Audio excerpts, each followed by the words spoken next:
بسم الله الرحمن الرحیم.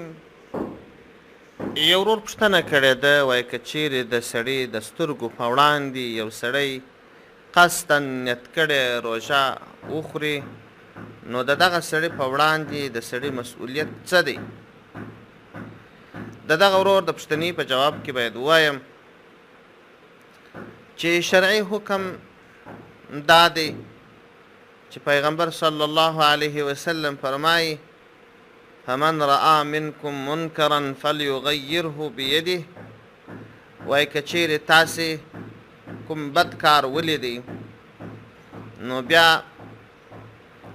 دغه بد کار اول په لاس منع کړي، چې یو څوک ناروا کار کوي ورته امې کوه تر لاس یې ونیسه. دا هغه کسانو ته دا حکم دی چې د هغه زور او واک و قوت په لاس کې، یعنی حکام وي، امیران وي، واکداران وي. فإن لم يستطع، که دې په طاقت باندې نه و، فبلسانه، نو بیا په ژبه باندې هغه ته دعوت ورکه. دا د عامو خلکو وظیفه ده چې یو څوک ناروا کار وویني نو ورته ودې وایي چې دا کار مه کوه. هغه بدي چې ده هغه دې ورته واضح کړي، او په نه کولو کې چې کم خیر دی هغه دې ورته واضح کړي. او که دا هم په وسه نه و، پوره تاوان ځینې پېښېدی یا ده ته نقص رسېدی، نو بیا دې په ژبه په زړه کې بد ځینې یوسي. نو د عامو خلکو دپاره دا ده چې داسې سړی وویني،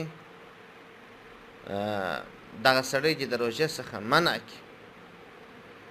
اگر چې عامو خلکو ته اجازه نشته چې پر خپل سر څوک ووایي، ویټکي، بېله د یو اسلامي حکومت، د اسلامي حاکم، خو بیا هم تر خپله وسه پورې د دې کار څخه د منع کولو یا د حکمت خبرې، د نرمۍ خبرې، یا بعضې غیر مستقیم فشارونه تر څو دغه کار ونه کړي. السلام علیکم ورحمة الله وبرکاته.